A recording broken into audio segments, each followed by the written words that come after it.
Okay, you guys, so it is official. My flip is now live and in concert on the market.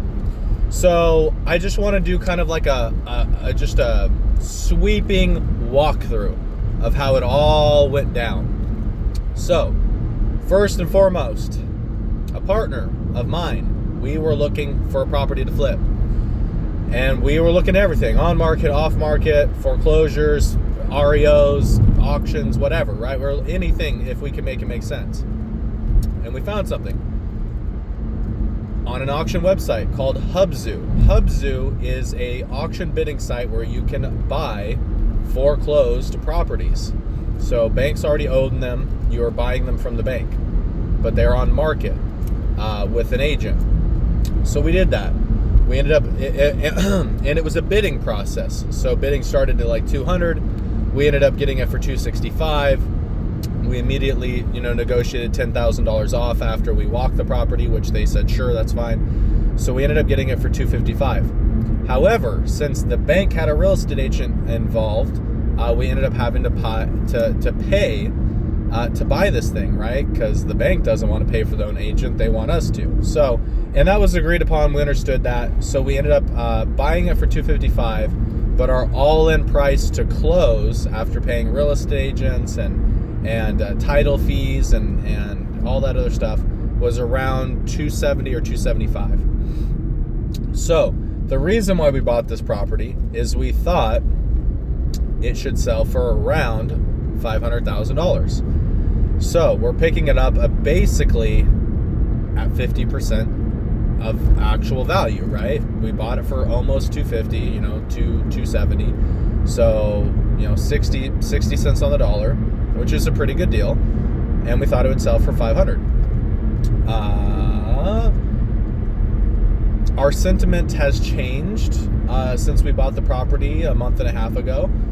We were, a little bit hopeful that we're like, okay, 500 seems possible, because we saw comparable properties, same square footage, same bad bath count, same area, selling for like 450.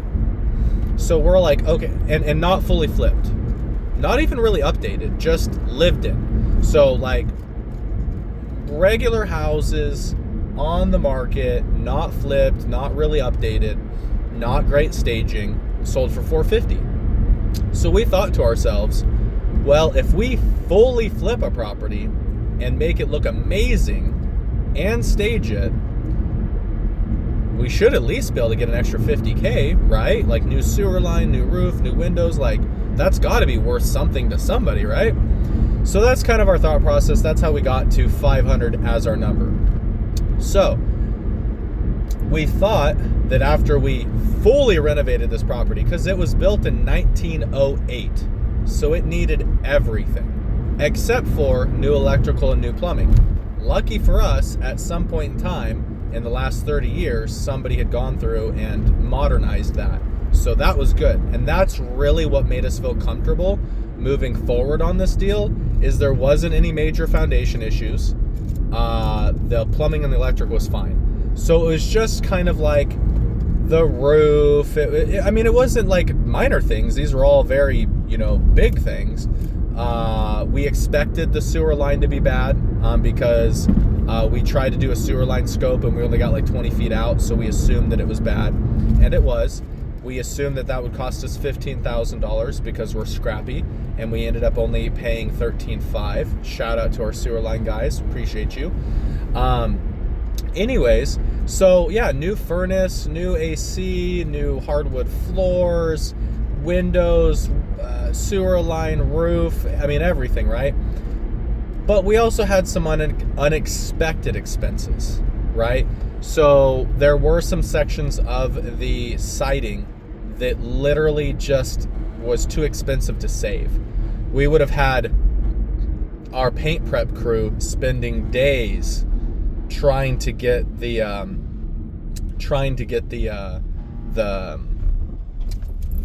siding to an acceptable condition where we could paint it.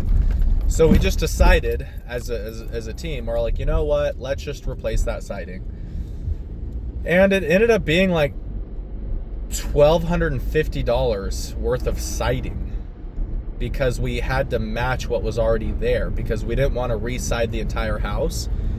So we ended up spending $1,250 just in materials to re-side that place.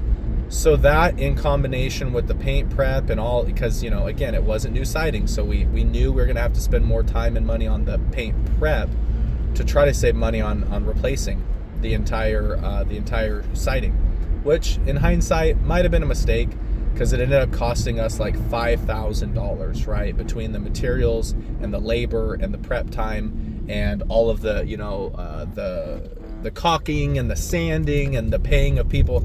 So it might have just been better, you know, we would have ended up spending more. This is true. It would have been $7,000 or $8,000, but then we would have had brand new siding, like HardieBack, right? So, lesson learned. But that cost us some extra money. We spent an extra $1,000 on the furnace and AC. We thought we were going to get it for a certain price. Then when we went to go buy it, it was $1,000 more. So we just kind of bit the bullet on that one. And anyways, from start to finish, this whole project was about 6 weeks. We were, again, you know, we were hoping to get it done in 4. That's what our contractor said. He said, oh yeah, we should, you know, we should be able to get it done in 4, especially with me and my partner helping, which is what we did. We helped with demo, we helped with junk out, we helped with landscaping. I took down the back deck almost single-handedly. So I mean, yeah, there's a lot, and put it into a dumpster, right? So there's a lot of work that we helped with. And you know, unfortunately, it just took a little bit longer than we thought. He had to fire a couple of his workers because they were doing not a good job. And anyways, long story short, you know, if somebody tells you it can be done in a month, be prepared for 2, right? And then be happy when it's only a month and a half. So it took longer than we thought. We spent more than we thought. We thought we were going to spend about $110,000. And really what happened was we ended up spending about $130,000. So it's about an extra $20,000 just in materials and labor.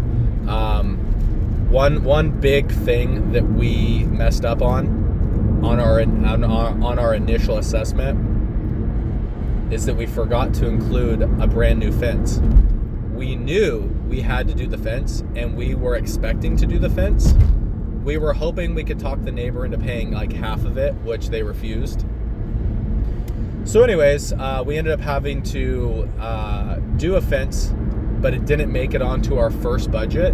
So the entire fence material and the job itself, which is a very impressive fence, I think was like maybe $5,000 of that $20,000 that we didn't initially account for. So that plus the siding, which was like an extra $5,000 that we didn't expect. So that's 10. And then we just had a bunch of miscellaneous things that just kind of added up into another $10,000. You know, an extra $1,000 on the furnace. Just things that, you know, we were hoping, again, and you don't know, right? You don't know. With the roof, we were hoping that we would be able to salvage some of the underneath wood. Unfortunately, it was all wrecked, so we just decided we were just going to replace all of the wood on the roof. So the roof has all new wood. We sistered some of the trusses while we had the roof off. We were doing stuff in the attic. So just a lot of extra materials and labor and just things that we didn't really account for. We did, of course, we had a 5% budget, 5 or 10%, and that basically was it. So our best case scenario was like 110, worst case scenario was like 120, at least in our thoughts. And then, of course, you know, we had the siding, we had the fence that we didn't account for, so that kind of put us to 130.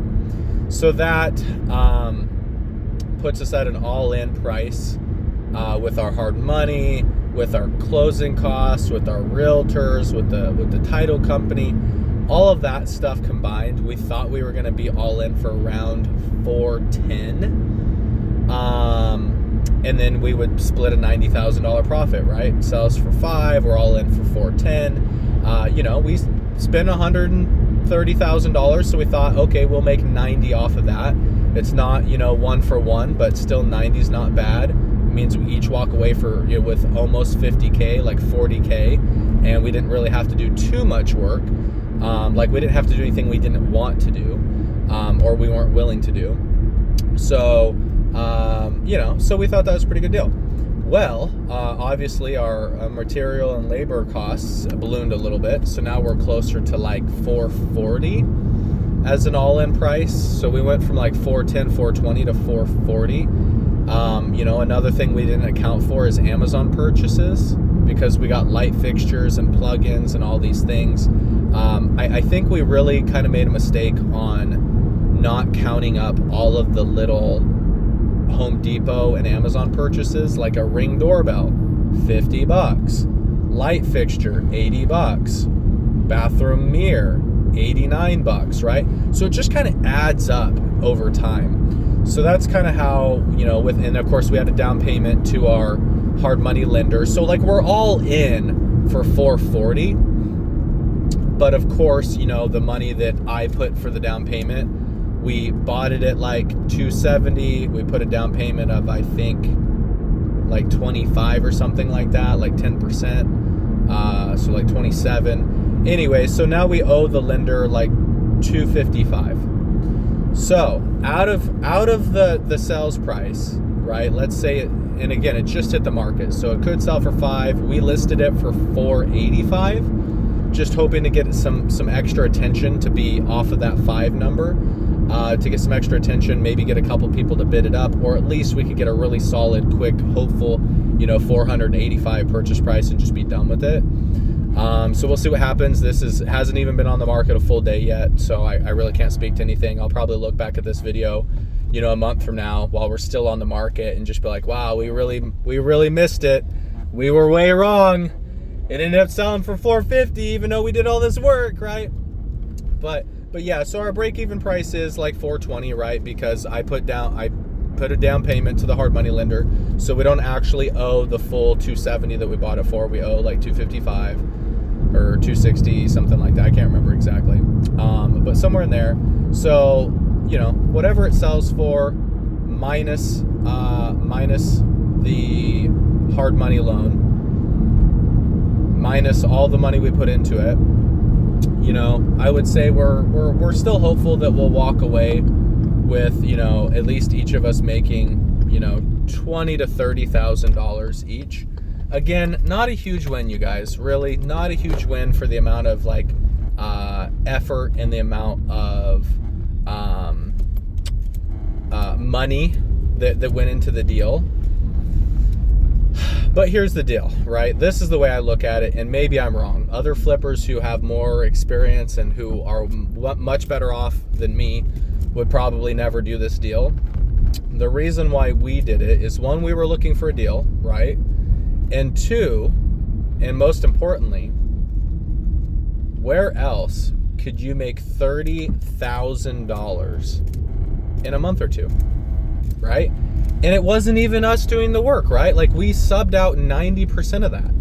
So like, yeah, we took the risk. We swiped our credit card or whatever, right? But really, at the end of the day, that property is going to sell for at least $450, right? Our all-in price, you know, like, I think is like $420.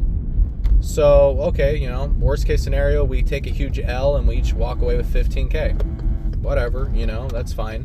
I mean, it's not, again, not an amazing situation to be in, right? I'd prefer to be walking away with 40 or more, but you know, honestly, I'd even be okay if I lost some money. You know, I hate to say that, and I'm not trying to jinx myself, but here's the deal, you guys. You got to take the risk.